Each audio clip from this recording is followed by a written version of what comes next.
That thing I said about Europa being the only servant from this 5.2 that I talked about.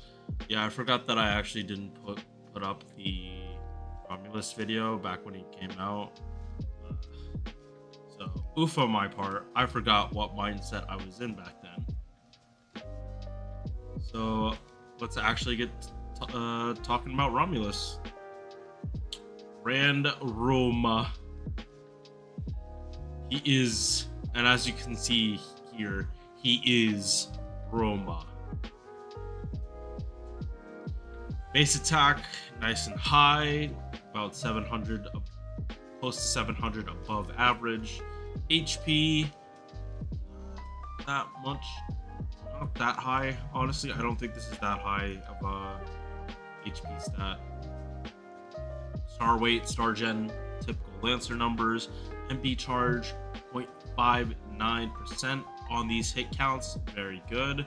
So that means his extra attack is probably one of the better ones out of Knight class. It's gonna gen some stars, a good amount of MP, not a lot, but it'll gen a good number of charge.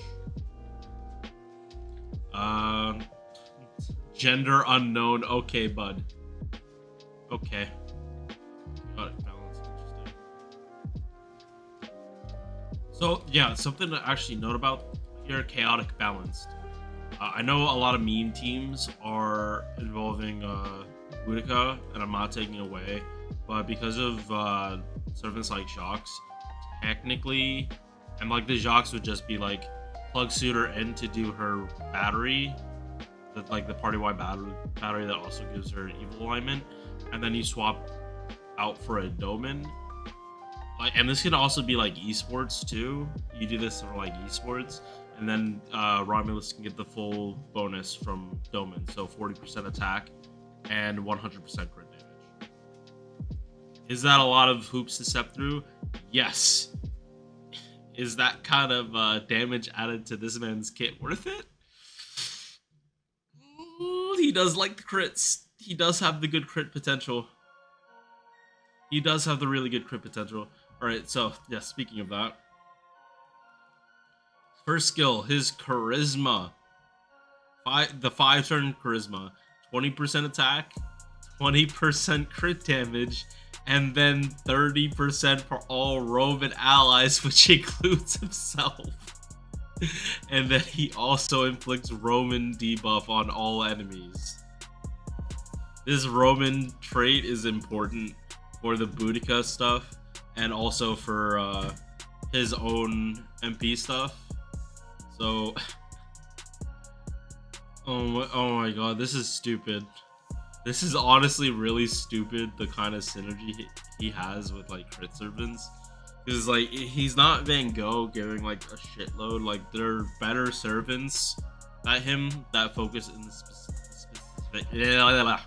specific niche of like buffing the whole party for crit damage. Like, Himiko is like a buster servant and she does it way better than like what Romulus can do. But this is also affecting his damage.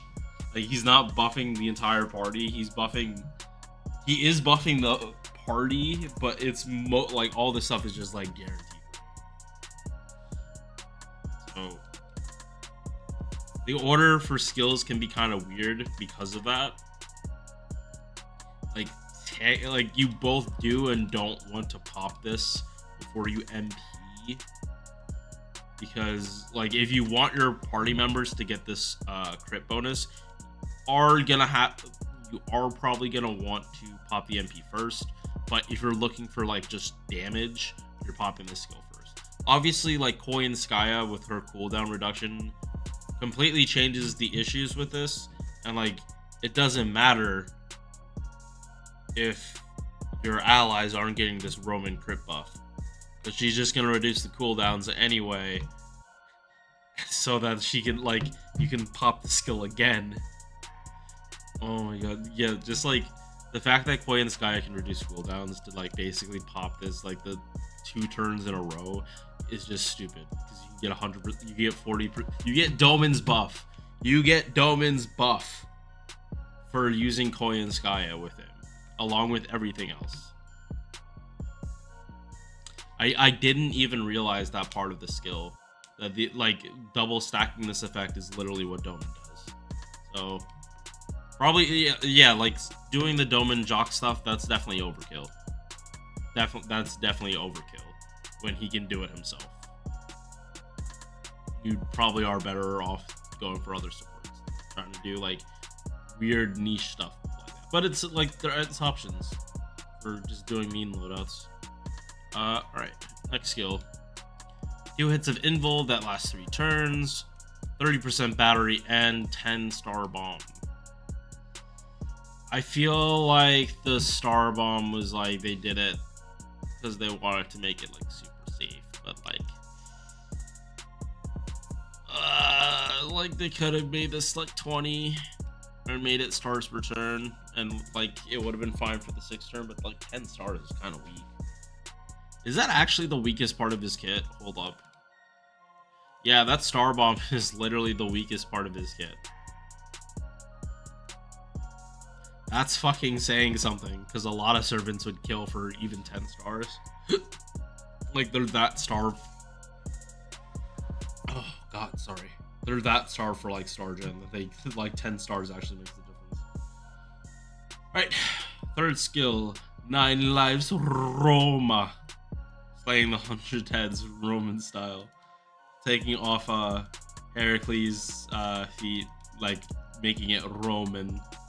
As if calling him Hercules wasn't already Roman enough. But 30% buster, star weight, 500%. And then adds an on-attack debuff. When he attacks, he inflicts the Roman trait.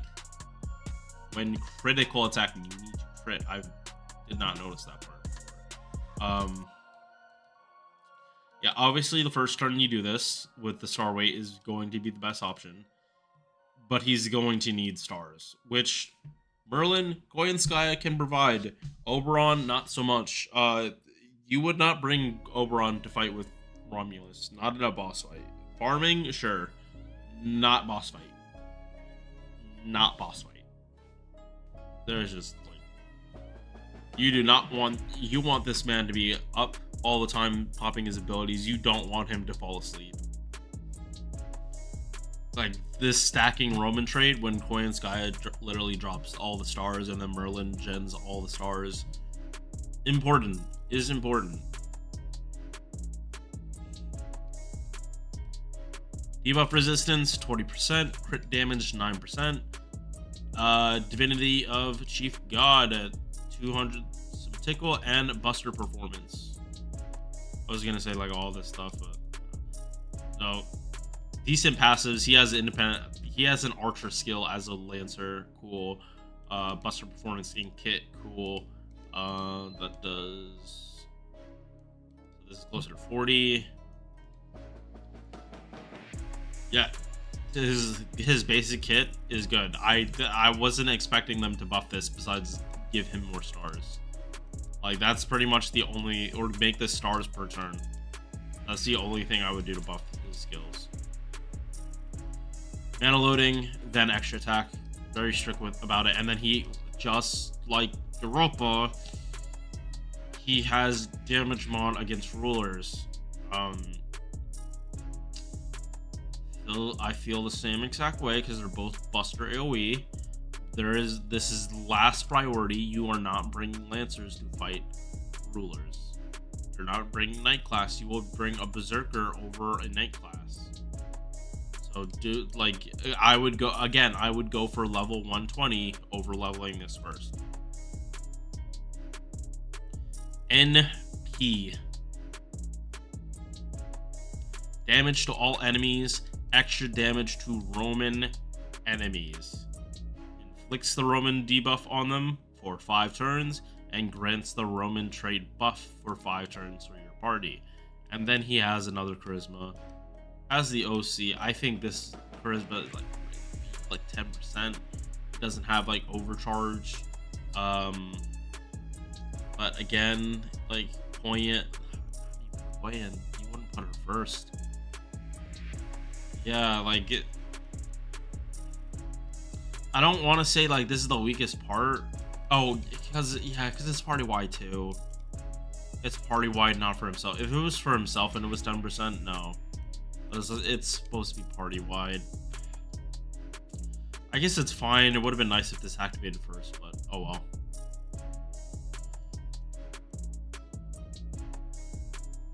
Yeah, so he can get up to 200% plus damage. Yeah, so 300% damage against someone that actually can stack up 10 stacks. Is that super hard to do? Depends on how you're using him, because if you're using Koyan, and because this is also on 5 turns, so if you can double stack it, you're adding the Roman trait. You're adding 2 Roman traits every time you crit, which is not that hard to do with her.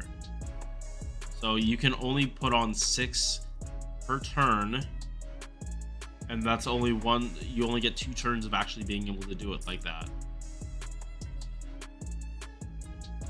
So, and you don't even need 6. It doesn't even need to be a full chain. You'd get 2 from this. 6 if you actually do a full chain, and then 2 MPs would get you to 10. So his damage potential is very, very high. I didn't bring this up for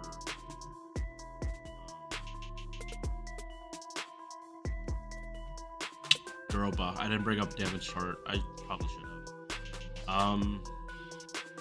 Yeah, AoE, Lancers, Romulus. It only will show the ×3. Like, it's not gonna show the full ×10. As you can see here, this is 30%. Yeah, this is. I think this is 30% more damage with 3 traits.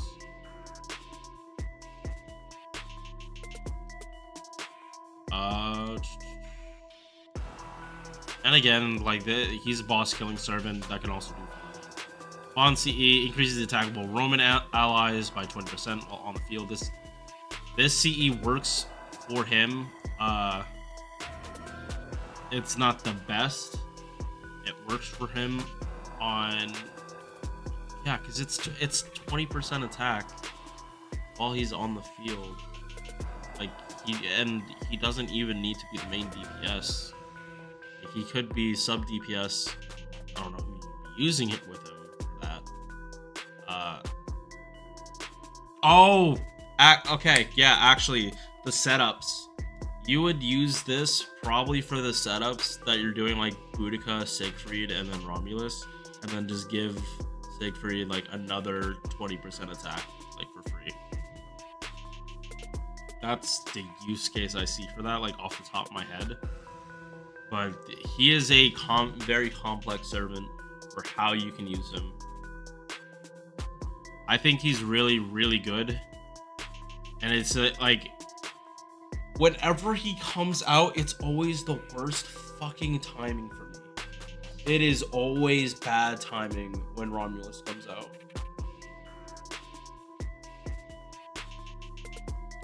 Like, I want to get him when he gets his rate up. This, like, after Muramasa, Tara. It's like, am I really gonna go through the gauntlet of that? Go through Muramasa, I'm not made of money anymore. I gotta pay this apartment's rent. So, like, maybe start doing DoorDash if I want to do multis. Like, I don't mind doing it. Yeah, like, he's a good servant. He is very worth your Saint Quartz. But there's just so many. He's very hard. He's harder to use than Morgan. That's simple thing statement. He is harder to use than Morgan. Morgan is very easy to use. You don't have to use Oberon for her to bust her farm. You she already has a very well-known invincible comp that like a lot of people use. She is the most leveled 125 star in the game, I believe. It's hard to say like summon for Romulus over Morgan. It is very hard to say that.